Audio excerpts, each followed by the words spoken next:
Society 13 Podcast Network. Redefining podcasts. Do you like to listen? Hi, I'm Raygun. I'm Sarah. And we're the Oddballs Podcast. We are a weekly podcast that talks about odd stuff. And you're listening to History Goes Bump.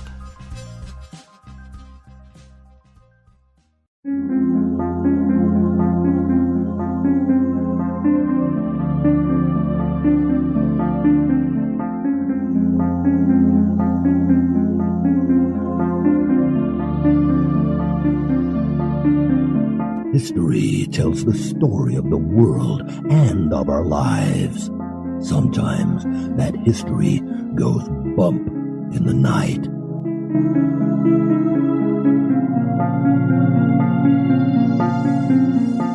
Broadcasting from the center of oddity and the supernatural in Central Florida, it's the History Goes Bump podcast.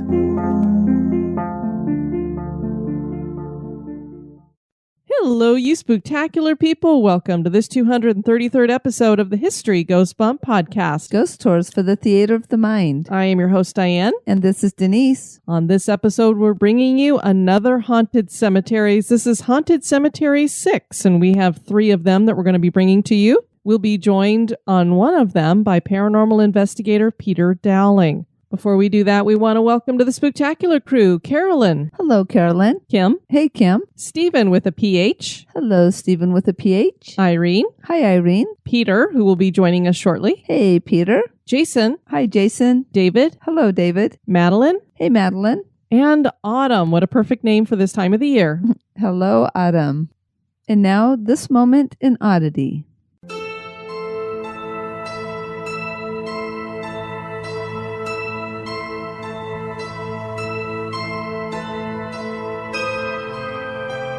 The Acheri are a part of the mythology of the country of India. The Acheri is able to entice people because this is a spirit or ghost that appears in the form of a little girl. They are said to live in the mountains, and for this reason they are sometimes referred to as hill fairies. They wander into villages at night, and when they come, they bring sickness with them. Generally, the Acheri preys on children. The interesting part of their appearance is that descriptions of them resemble those of black-eyed children because the Acheri has dark eyes that appear unnatural. This spirit will also attack the elderly, and for them, the sickness brought is certain death because they have weak immune systems. The only protection that is offered against these spirits is for people to wear a red ribbon tied around their neck. For some reason, this repels the Acheri. This is just a piece of legend from India, but it certainly is odd.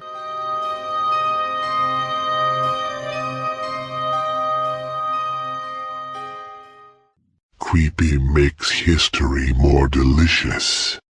And now, this month in history.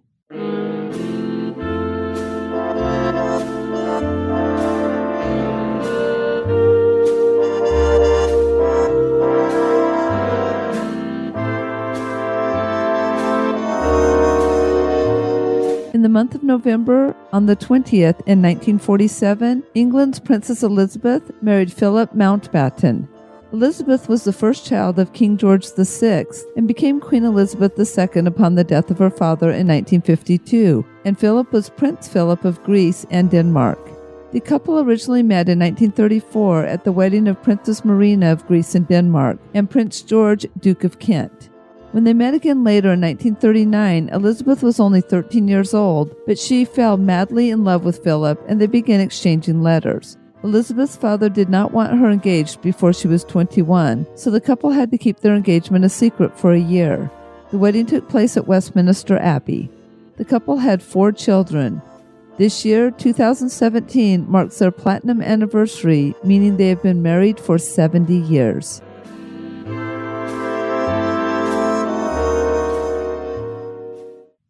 Most cemeteries are peaceful, final resting places, but occasionally these graveyards have spirits at unrest for a variety of reasons. On this episode, we have 3 cemeteries that we will be visiting.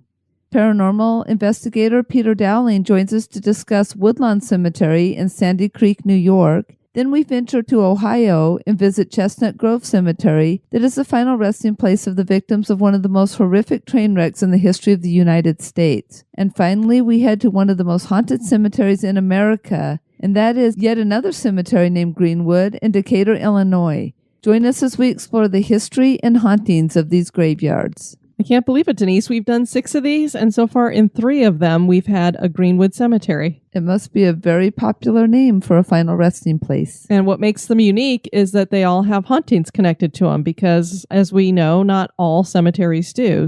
First up, we have Woodlawn Cemetery, which is located in Sandy Creek, New York, and we're going to be joined by paranormal investigator Peter Dowling. The town of Sandy Creek was first settled in 1803. It became official in 1825 as it was incorporated out of the town of Richland. In 1820, the Woodlawn Cemetery was established as a burial ground for the Presbyterian Church. There are over 5,000 burials here. In 1866, Union Cemetery Association was formed to maintain the cemetery, and around the turn of the 20th century, more land was added, and again in 1965, a small tract was purchased.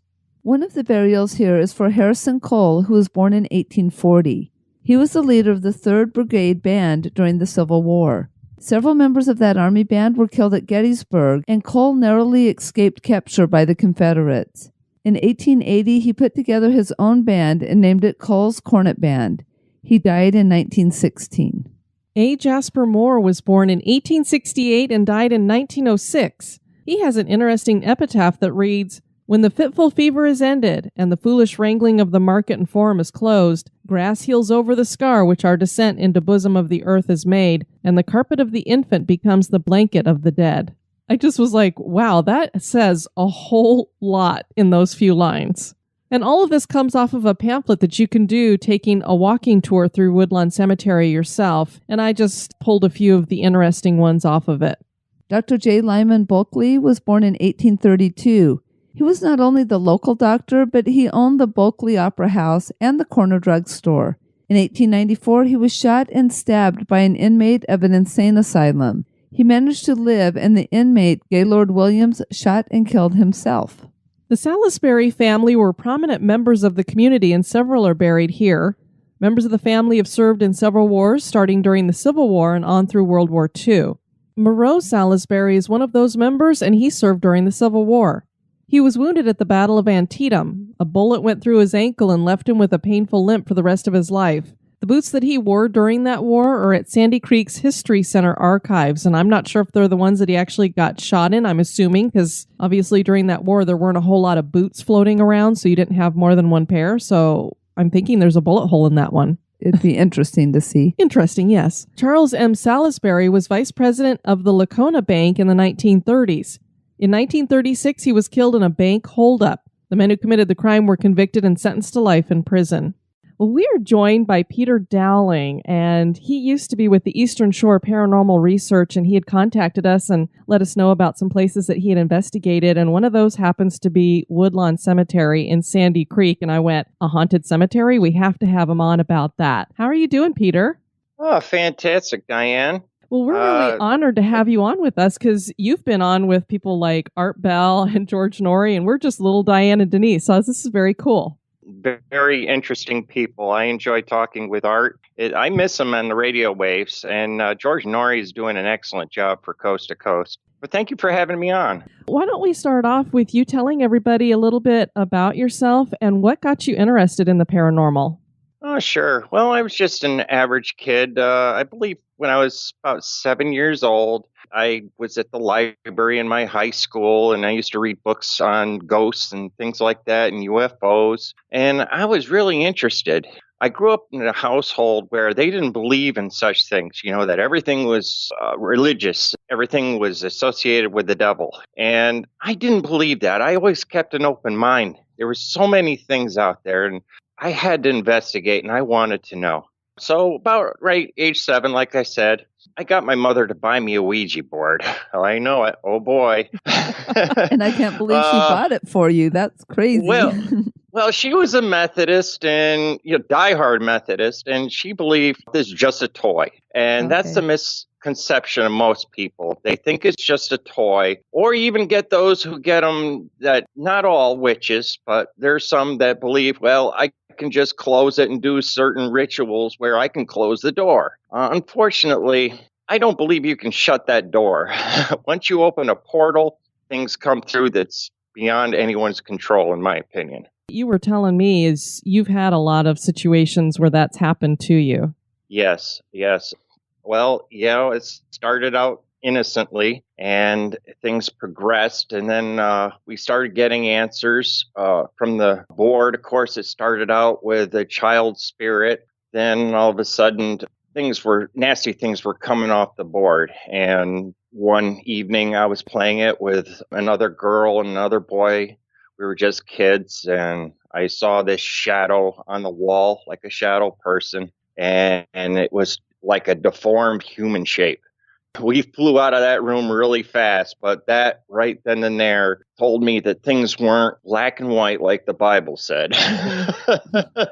So that was my first experience, and unfortunately it was a negative entity, and things have spiraled. Bad luck has been hitting me through the years, but things have gotten better through the years as well. I put that behind me. The longer I've been into investigating cemeteries and haunted places scientifically, the more questions I started to have.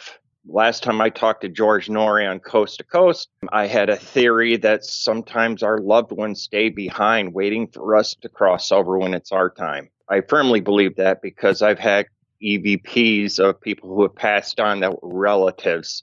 I recorded their voice and played it back to the loved ones, and of course that was very emotional. I can imagine. So, there's just more questions than answers. It seems like sometimes I run into deception, but it's sometimes, like with the EVPs, carry a conversation with someone, and of course they have their opinion and they'll say something and I'll have it on recording. So I used to send all the recordings to Coast AM.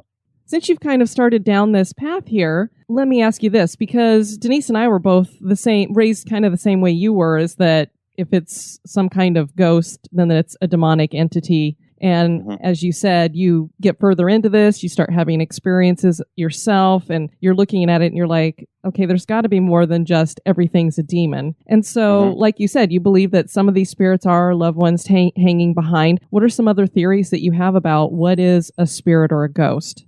Pretty much, you have the intelligent haunts, and then you have the reoccurring haunts.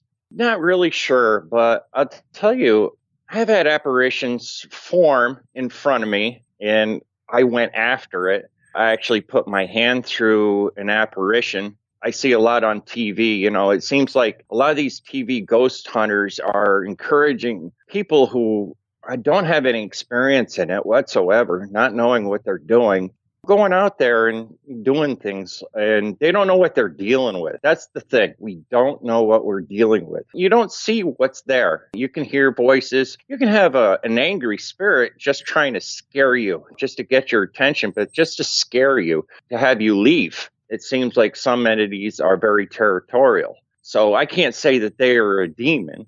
It could be just an angry person who crossed over, because when I'm finding through my research that your personality continues when you cross over. One of the questions I do have is, why do some stay here and some cross over that are not there? I mean, I have relatives who passed on that I tried to get an EVP or take photographs and check the EMFs, even around my father's grave, and I didn't get anything. Now, why is that? Why is some stay and why some go? There are many theories to that fact, and I can't tell you why that occurs. The only theory that I do have that I actually made is people stay back. The reason why is I recorded my ex-wife's grandmother, who passed away years and years and years ago, and I just had something was telling me to turn on my recorders, and I did. And she was claiming that her grandfather's house had strange things happening. And I did take photographs, and I did catch orbs with faces in it, which is kind of strange. I never saw a dust particle with a face in it. No. And I got a voice saying deer, and a female voice. It happened to be in the bedroom where we were sleeping for the night. And I played hours and hours. I'm going through film and I'm going through the EVP and listening. That's the most boring side of being a paranormal investigator. But I caught that and I singled it out. I didn't make any changes. It was quite clear. And I played it and I said to Corey, my ex-wife, I said, you got to listen to this. I think I got something.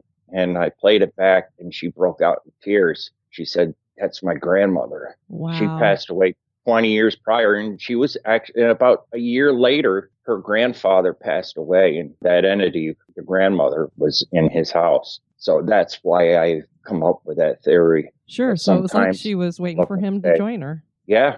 It's a little funny, but I actually asked my mother. I whispered to her, nudged her. She's still alive. She's in her mid-80s. And I said, hey, if you do cross over ahead of me, will you wait for me?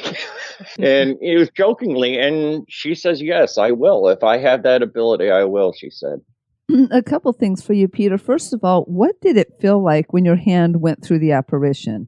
When you said you touched it or your hand went through, yes, what my did that hand feel went, like? It was a cool, tingly sensation. Pretty much if you put your hand through a cold fog. It wasn't a solid apparition. I could see through it. Mm-hmm. It was strange. That night, it was one of the things that I brought back from Woodlawn Cemetery, I believe, because one evening I was sleeping and something told me to wake up. It was weird. And I'm lying in bed and I look and there's this fog appearing on the wall. And it was a bluish gray color. It was wavy. And then all of a sudden it moved quickly at the foot of my bed, because most apparitions, it's funny, if you're laying in bed and they appear, it's either the foot or the head of the bed. I'm glad it wasn't the head of the bed because it caught me off guard. And many times when I did see an apparition or strange things, it was mostly at the foot of the bed. That's what happened when I started being thick on paranormal investigations. I tried to wake up my ex, and she was already up, and she said, I know it's there. And I said, well, look, because she used to tag along on my investigations, because you always want a witness. You never want to do investigations alone, just for the witness aspect of it. I reached out and put my hand through it. I said, honey, we've got ghostage. And I was all excited. I was scared, but at the same token, I've always believed that nothing can happen to you without God's permission. And that always gave me the strength when things got really bad and things started flying around or something at a cemetery popped up at night. But I usually do my investigations at night just because it's a lot quieter. On the other side, there's no watch that they live by. And haunted places, they happen in the daytime and the light just as much as at night. I know that Woodlawn Cemetery is in Sandy Creek, New York. And could you tell us a little bit about Sandy Creek? Sure. What little I know about it, it was an old town. It was a railroad depot, so to speak. I've done some researching of the places that I investigated. That's part of the investigation. But the town itself, I know very little history about it. I just happen to live there. Is it a big town, a little town? About how many people you got there? I'd say it's a small town. Okay. If you were to go there and mention anything about cults or another religion, being a witch, or just saying that you believe in ghosts, they kind of give you that look. So there's a lot of haunted places places I investigated that I could not explain the happenings or why they are occurring. I usually got those looks. So it's a tidy little town. It's something you would see off a postcard. It's like a farming community pretty much. Woodlawn Cemetery, I know they've got about 5,000 burials in there, so it's a pretty good-sized cemetery for a little town. Why don't you tell us a little bit about the cemetery? What does it look like, and what's it like to walk through there? It's a beautiful cemetery. I mean, some of the headstones, they date back to the early 1800s. You can hardly read them. It's well maintained. You would go there and you wouldn't think of anything. That's one thing I've noticed through the years, that there are a lot of little cemeteries around that aren't even on the map when it comes to hauntings or being investigated. Why entities hang around these cemeteries is the life for me I wouldn't know. I know for one thing, if I passed over, I wouldn't want to hang over my body or in a cemetery. Yeah, it seems like it'd be kind of boring hanging out with the rest of the dead people. Correct. There's only one crypt there that I remember. First time I went there, it was funny, but my ex-wife, I was still with her at the time when I started doing investigations. And she told me to check out the cemetery because there's been strange things happening there. Now, if you were to look at the cemetery, there's houses right next to the cemetery. And in the back, there's like a small creek. And from my experiences with paranormal, there's always something to increase the activity. It's either water or a lot of electrical wires, anything to bring the EMF up, electromagnetic field. It seems they kind of thrive on that. Sometimes the stones on the earth gives it charge. I don't understand it, but there's a little creek in the back. There's a couple trees. It's, like I said, it's well maintained. You would never think it was haunted at all. And the first time I did an investigation, it's like, do as I say, but don't do as I do. Okay. Because I did an investigation alone there the first night, and I got absolutely nothing. No EMF, nothing on the films, nothing on the video camera, nothing on the infrared, nothing on my recorders whatsoever. I had electrical recorder, and I had the old tape recorder with a blank tape on it. And I got absolutely nothing. But the second time I investigated, that's when things got hairy. It was like they were like checking me out, I guess. Curious what I was doing. Because I did get an EMF where my batteries were drained. And that usually happens in any location that has paranormal activity. It seems like they drain your batteries fast. And I had to change the batteries in my equipment. And I'm sitting on a tombstone and I'm doing this, setting all the equipment up to change the batteries. And one of my little recorders had enough juice to pick up, what is he doing? Oh, that's funny. Yeah. They're like, why is this guy wandering around in the dark by himself? Right. And what is this thing he has in his hands? Mm-hmm. You know, of course, if someone passed on. So I was an intelligent haunt. So that was one of the things that I did get out of there. I tell people to keep an open mind, and people try to say, well, there's a good explanation. And I would hear their explanations, and I would usually disprove their explanation. It's a pseudoscience that most people say it's pseudoscience. I wish there was universities that got into this field and study. And I had a team of 10 people training them, and I actually went in the cemetery, and I would break them up to groups of 2 and explain what to do. And unfortunately, a lot of people who are new in this field like to talk a lot, and you can't get good EVPs from people that are gabbing. That is true. They kind of corrupt that. Drown out everything. Yeah. Yes. How many times have you investigated Woodlawn Cemetery? 6 times. It was about third or fourth time. That's when I told, when we were done, we huddled together and say, you're not to follow. And we're done with our investigations. It's like me telling somebody, hey, stay here and don't move. They might just go anyway. Say, hey, who are you? I'm going to follow you. You know, you gave me attention. I want to get more attention from you, either because they need help crossing over. I don't know what the reasons are. It's not guaranteed that they're going to stay in place. And I brought a couple things home with me, and they're intelligent. It seemed to be all intelligent, and it came down from the bed shaking every other night, the objects being thrown off the counter, EVPs. I got one from there it was a little girl, and that creeped me out. Kids' spirits, for some reason, just creep me out. Mm-hmm. Why are little kids stuck here? You know, that's just the worst thing imaginable. And I heard on the EVP, meow, nice kitty. And I had a Persian cat who liked to sleep with me at night. And apparently that little ghost girl saw the cat on the bed and liked my cat. It does creep me out to this day. So was it just a little female ghost that followed you, or did you have other things that came too? I'm sure there was other things. I don't know if that was in the house to begin with, because the house was claimed to have weird things happening from the previous people that lived there. And I investigated the house and came up with a lot of research. It used to be a hospital back in the 1800s, and it was converted into apartments. What was the indication for you that a spirit had actually followed you from the cemetery rather than a spirit that might have already been in the apartment? The activity increased. the activity, it just twofolded, Denise. It seemed like when I first went there, it was just little things. Mm-hmm. And then it just escalated. It gets pretty annoying when your bed shakes at night. You're just ready to go to sleep. And all of a sudden, I'm sure people out there that have experienced this knows exactly what I'm talking about. And then you felt that you could never get the place warm. We'd have the heat up to 80 degrees and it was just still cold in there no matter what we did. Yeah, and we didn't have that problem before. So this entity that followed you home, did you tell it needed to go back to the cemetery? Did you go back to the cemetery and say it had to tag along kind of like a stray dog? I do like your wording, Diane. Well, when you were describing it, that's what I was picturing is a stray dog in the cemetery that you're saying, stay here, and it just kind of creeps along behind you and you keep turning around and going, stay here, and it keeps coming. No, it was just that instant. Most of the time when I do that, you say a prayer and you say that you have to stay here.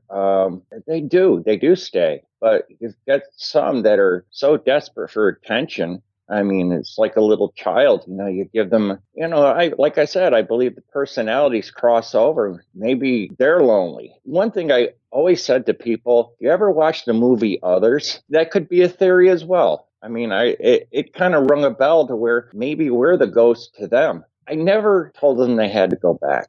They followed me for a reason, and I don't know why. They were a little mischievous, but I didn't feel that they were negative. I felt that there were human beings that crossed over, and I gave them attention. I've asked on EVPs what it's like on the other side, and I'd always get creepy answers. Cold, help me, I'm scared. And it's like, wow.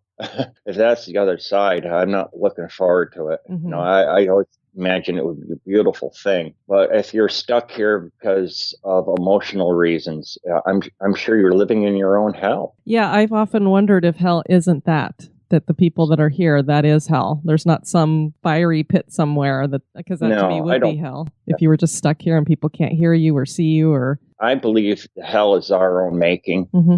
With your investigations at Woodlawn Cemetery, what would you guys do? Like, what would you set up? And then would you go around to certain tombstones that you were familiar with and try to communicate with who was buried there? Or were you just trying to communicate with anything in general? Well, there's an old section of the cemetery, and then there's the newer side. And they're continuing to do burials as we speak. So there was not one particular location. Like I said, I had people, about 4 to 6 people that were in our group. I would take people 2 at a time, at least 2 at a time. They would do their EVPs. I would break up the section of the cemetery where 2 people would go in one quarter half, 2 people would go the other quarter half, just like that in all 4 corners. And then we'd work our way and meet to the middle. And whenever we did the EVPs, I would say, you say your name, that I'm now doing an EVP at certain time. And of course, you're filming. One person will be filming and the other person would be doing an EVP. And while the one person is doing EVP, he has the EMF. And if you have a third person, you would have the infrared thermometer, because then you can get fluctuations. Now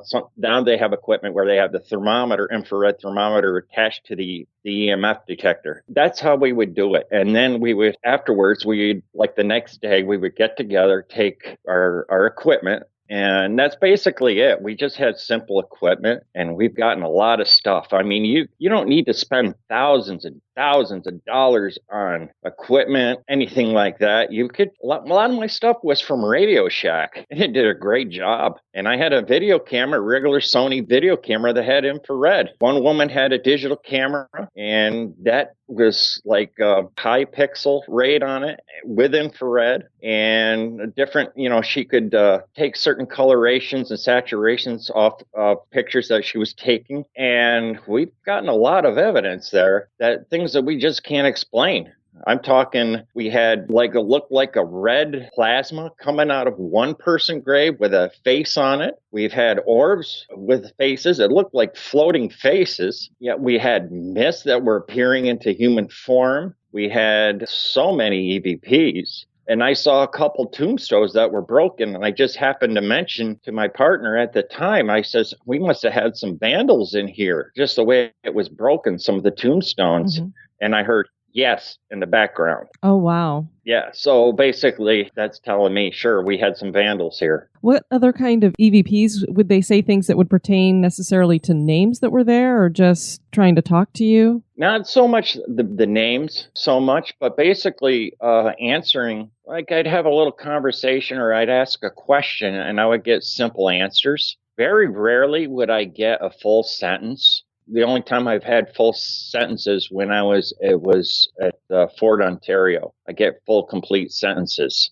I would get like maybe 4 or 5, 6 words. It's depending on how much energy they could bring up to affect the recorders or the video that you have. I don't know how they do it, but they do. They seem to affect the electrical equipment and manipulate it to get the message through. Before you'd ever been in the cemetery, were there rumors around the town that it was haunted, or were you just going in there and saying, well, it's a cemetery, let's see if it's haunted, and you got stuff? Yeah, that's exactly what happened. Of course, you have people that have stories. I mean, anytime you have a little town, you're going to have old folklores and stories. When I first moved there, that cemetery was not even mentioned. And I happened to see it when I was driving by with my ex-wife. And she says, yeah, I think there's entities in there. Some people are more sensitive than others. I don't put 100% faith in psychics, but I don't discredit them neither. In mediums, I always keep an open mind. And then, of course, the hair stands up in the back of your neck or your arms. That's a good tell sign that something is not normal. Of course, that's why they call it paranormal. A lot of the things that we caught, you couldn't see in the naked eye. It was just when we were going through the video footages or recorders that there was something there that we picked up something. Yeah, there was times where I would check out the grave. That one where I saw the plasma coming out of the grave with a face on it, it was a newly interred grave. Interesting. Yeah. I don't know why he was still sticking around, because they say that I've heard theories that you stay around your body, you attend your funeral, and then right after the funeral, you go into the light. Mm-hmm. That's from what I've heard. Like I said, there's more questions than answers, and that's why I was in that field. Peter, we want to thank you so much for contacting us and suggesting the cemetery to us and sharing your experiences there as well as your other paranormal experiences. It was really great having you on. Well, thank you, Denise. And Diane, it was a pleasure, and I'm glad to meet you. I'm in the middle of still listening to all your podcasts. I think I'm 194 or something like that. I mean, I listen to the new ones, and then I drop back all the way back to listen to the early days. And you can hear the progress and you guys tweaking the show and making it better, and just have that energy between you two that's just perfect. Well, thank you. So you take care, and I will keep in touch, and I have you on Facebook. Thank you. All right. Okay. Bye-bye. Bye-bye. Bye-bye. Next up, we have Chestnut Grove Cemetery, and this was suggested to us by our listener, Rebecca Hefner. Chestnut Grove Cemetery is located in Ashtabula, Ohio. There are over 5,000 burials here. Ashtabula's name was derived from the Lenape tribe word Ashtapihile, which means always enough fish to be shared around. These indigenous people were pushed out of the area by the Northwest Indian War that took place after the Revolutionary War. European Americans started settling here in 1803. Ohio was a free state during the Civil War, and Ashtabula became a main stop on the Underground Railroad due to its proximity to Lake Erie. The city was officially incorporated in 1891. The city came to be known as a port city, and railways were constructed to connect the city to a national network to make importing and exporting easier. In April of 1868, the Michigan Southern and Northern Indiana Railroad merged with the Lakeshore Railroad to form the Lakeshore and Michigan Southern Railway. A later merger gave this company the entire route from Buffalo to Chicago. A bridge was built over the Ashtabula River by the Lakeshore and Michigan Railroad and was the joint creation of Charles Collins, who was the engineer, and Amasa Stone, who was the chief architect and designer. He also was the president of the company. Collins felt that Stone's bridge design was, quote, too experimental, but he approved it because there was a lot of pressure to get it done. The bridge was never properly inspected. This would come to light on December 29, 1876, when train number 5, known as the Pacific Express, was about 1,000 feet from the Ashtabula train station. The bridge gave way beneath the weight of 2 locomotive cars that were hauling 11 rail cars. There were 159 people aboard the train. The Chicago Tribune ran the following article on December 30th, 1876. The proportions of the Ashtabula horror are now approximately known. Daylight, which gave an opportunity to find and enumerate the saved, reveals the fact that 2 out of every 3 passengers on the fated train are lost. Of the 160 passengers who the main conductor reports as having been on board, but 59 can be found or accounted for. The remaining 100, burned to ashes or shapeless lumps of charred flesh, lie under the ruins of the bridge and train. I just love how descriptive they were in old newspapers. I don't think you'd read lumps of charred flesh in our modern day papers. No, I don't think so. The disaster was dramatically complete. No element of horror was wanting. First, the crash of the bridge. The agonizing moments of suspense as the 7 laden cars plunged down their fearful leap to the icy river bed. Then the fire, which came to devour all that had been left alive by the crash. And that's how most people died. They died in the fire afterward, not the actual crash. Then the water, which gurgled up from under the broken ice and offered another form of death. And finally, the biting blast filled with snow, which froze and benumbed those who had escaped water and fire. It was an ideal tragedy. The scene of the accident was the valley of the creek, which flowed down past the eastern margin of Ashtabula village, passes under the railway 300 or 400 yards east of the station. Here, for many years after the Lakeshore Road was built, there was a long wooden trestle work, but as the road was improved, this was superseded about 10 years ago with an iron howe truss built at the Cleveland shops and resting at either end upon high stone piers, flanked by heavy earthen embankments. The iron structure was a single span of 159 feet, crossed by a double track 75 feet above the water, which at that point is now from 3 to 6 feet deep and covered with 8 inches of ice. The descent into the valley on either side is precipitous, and as the hills and slopes are piled with heavy drifts of snow, there was no little difficulty in reaching the wreck after the disaster became known. The disaster occurred shortly before 8 o'clock. It was the wildest winter night of the year. 3 hours behind its time, the Pacific Express, which had left New York the night before, struggled along through the drifts and the blinding storm. The 11 cars were a heavy burden to the 2 engines, and when the leading locomotive broke through the drifts beyond the ravine and rolled on across the bridge, the train was moving at less than 10 miles an hour. The headlamp threw but a short and dim flash of light in the front, so thick was the air with the driving snow. The train crept across the bridge. The leading engine had reached solid ground beyond, and its driver had just given it steam when something in the undergearing of the bridge snapped. For an instant, there was a confused crackling of beams and girders, ending with a tremendous crash as the whole train, but the leading engine, broke through the framework and fell in a heap of crushed and splintered ruins at the bottom. So basically, the first engine had gotten through, it was on solid ground, and the rest of the train just broke off behind it. Didn't even pull it down with it. Wow. Notwithstanding the wind and storm, the crash was heard by people within doors half a mile away. For a moment there was silence, a stunned sensation among the survivors, who in all stages of mutilation lay piled among the dying and dead. Then arose the cries of the maimed and suffering.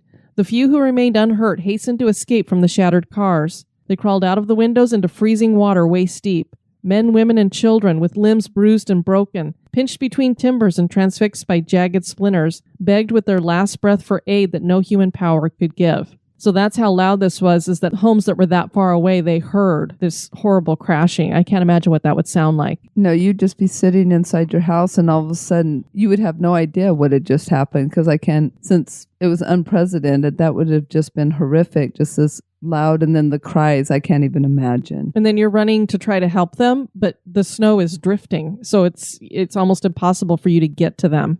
5 minutes after the train fell, the fire broke out and the cars piled against the abutments at either end.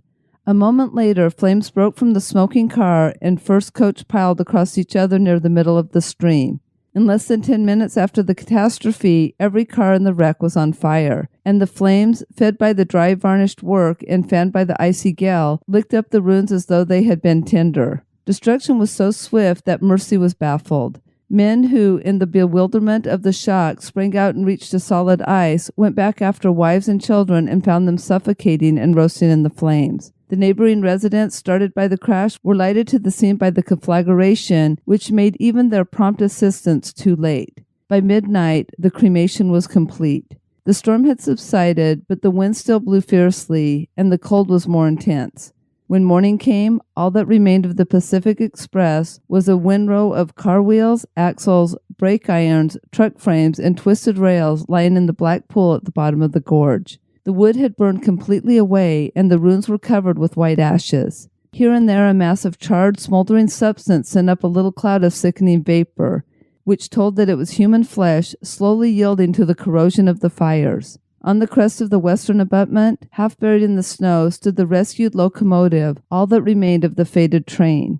As the bridge fell, its driver had given it a quick head of steam, which tore the dry head from the tender, and the liberated engine shot forward and buried itself in the snow. The other locomotive, drawn backward by the falling train, tumbled over the pier and fell bottom upward on the express car next behind.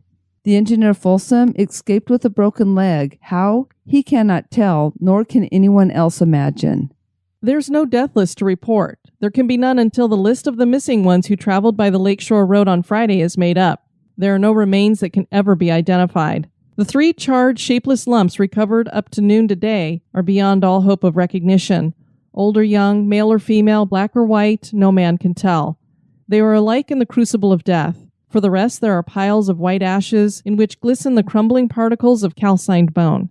In other places, masses of black, charred debris, half underwater, which may contain fragments of bodies, but nothing of human semblance. It is thought that there may be a few corpses under the ice, and there were women and children who sprang into the water and sank, but none have been thus recovered. Wow, just the verbiage that they use in that report of the train accident, you almost wonder, like we become so desensitized, but I wonder if we still reported news like this, that it might bring that back, how horrific something like this really is, because I'm just sitting here going, oh my gosh, it just brings up visions of just horror. Yeah, I mean, I can't even imagine this kind of a tragedy. And back then they had, at least nowadays, we have some kind of hope of identifying bodies. But back then there was just no hope. Charles Collins was said to be a broken man over the tragedy. He was called to testify before the state legislature committee. The Monday before this, he had tendered his resignation to the board of directors of the railway company, but they refused to accept it. Days later, Collins was found dead in his bedroom of a gunshot wound to the head. Initially, it was thought to be suicide out of guilt, but later a second bullet was found in the wall and it was ruled a homicide that was never solved. Documents discovered in 2001 in another examination of Collins' skull back up the theory that he was indeed murdered. Amasa Stone committed suicide 7 years after Collins' death when he started experiencing financial troubles with his foundries. This seemed to compound his guilt over the train disaster. Modern-day investigations have theorized that it was not the design that was the problem, but fatigue in the cast-iron lug pieces which were used to anchor the wrought iron bars of the truss together. Shims of metal were needed to reinforce them because they were poorly made. So you have these 2 men, particularly Charles Collins, who felt that they were to blame for this. And when we get into more of our modern investigations, we found that maybe they had nothing to do with it, that it was the actual material that they were using. Because of the fire from the disaster, it was impossible to identify 25 of the victims. I can't believe it was just 25 that they couldn't identify. And they were buried in a mass grave at Chestnut Grove Cemetery. There's a towering obelisk there that marks their final resting spot, and it has a nice little ring of flowers all around it. Other victims were buried at the cemetery as well. In this particular area, there are a ton of cemeteries, so some of the victims were buried elsewhere, but there were others that they could identify that were put in Chestnut Grove. Charles Collins, ironically, was laid to rest just a few feet from the victim's mass grave. The Chestnut Grove Cemetery is still actively burying people today, and the grounds are beautiful and well kept. Stories abound of hauntings connected to the train disaster and the cemetery. Apparitions believed to belong to the victims are seen near the mass grave memorial, and stories claim that they make their way to the area of their death near the river on the anniversary of the accident. Not all sightings entail sad ghosts. Some scenes are of children laughing and playing, and there have been ghostly picnics. A feature written in the Cleveland Digital City for Halloween in 2002 discusses several legends connected to the Ashtabula Bridge disaster and Chestnut Grove. Lisa Galloway writes, "Reports of wraiths near here are many. Witnesses mention families dressed in period dress, always warm winter clothes, wandering together, often carrying carpet bags and baskets. Screams are heard late at night. Many visitors say a charred odor pervades the grounds, and near Collins Crypt, a man can be seen weeping bitterly, crying out over and over, "I'm sorry, I'm so very sorry." Then we have another Greenwood Cemetery. The city of Decatur in Illinois is named for Stephen Decatur, a naval hero of the War of 1812. This was the first home of Abraham Lincoln, and he argued 5 cases here in the log building that served as a courthouse at the time. In the southern part of the city, near Decatur Lake, is a burial ground that dates back more than 160 years. Greenwood Cemetery was incorporated in 1857 and is possibly one of the most haunted cemeteries in America. This cemetery has not been well cared for through the years and has at times been overgrown, and even worse, grave robbing was common. The Sangamon River feeds into Lake Decatur and runs right by the cemetery. One year, many years ago, the river swelled and ran into the cemetery. The force of this washed out several graves and carried the coffins away. The bodies were eventually recovered, but it was impossible to identify the remains. It was decided that the only option was to rebury the bodies in a mass grave. And are we seeing a growing theme here? We've got all these mass graves in each of these cemeteries. We know that handling remains in this way can sometimes result in strange activity, and that is the case here. Ghost lights in the area that had been washed out are seen, and dark, misty, and shadowy figures have been seen floating there. There was a large public mausoleum located in the cemetery that fell into disrepair as the rest of the graveyard became unkept. Pieces of the building began to fall off, and by the 1960s, it was in such bad condition that it was decided to demolish the structure. Family members were asked to claim the remains of their loved ones and relocate them. Anyone that was not claimed was buried in yet another mass grave. In 1967, the mausoleum was torn down and not replaced. Before being destroyed, rumors circulated about paranormal activity inside of the mausoleum. Crying and anguished screams were heard reverberating inside, and ghost lights danced about the structure, inside and out. This activity did not stop after the mausoleum was no more. Visitors still claim to hear faint screams and to see strange lights in the area where the mausoleum once stood. It's really sad when you have these big, beautiful mausoleums and then you just don't take care of the place. I don't know if they just didn't have a group or an organization to take care of the cemetery that kept money in perpetuity to take care of it. I'm not sure, but I'm like, it just seems sad that you have to take down a whole mausoleum and then you've got to remove all of these bodies. And yet again, here we have to put a bunch of people in a mass grave because their family members are either dead or haven't come to claim them. So we'll just dump them over here. Well, and that's the one thing that always makes me really sad when I see any cemetery that's just like overgrown or disrepaired and just not taken care of. It's just a really sad thing to me. Now we have a third mass grave here as well. This one holds the bodies of Confederate soldiers. These men were being transported by train to a POW camp when many of them fell ill with yellow fever. Several of them died, and the train was stopped near Greenwood Cemetery so the bodies could be offloaded. The bodies were then taken to the cemetery and buried in a mass grave together. The work was done hastily, and as you can probably already guess, not all the soldiers were completely dead, and some of them were buried alive. From that time, apparitions of Confederate soldiers have been seen in the cemetery.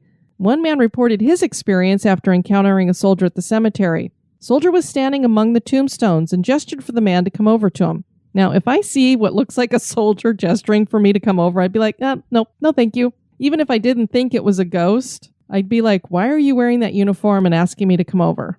And then as he's getting closer to it, he sees that it's a tattered uniform. So it's probably not a reenactor because usually they have pretty nice looking clothes, pretty new. The soldier had a look of confusion on his face. "Can you help me?" the soldier asked. And then he continued, "Where am I?" The man stood in shock, unable to speak. The soldier then said, "I just want to go home." He then disappeared.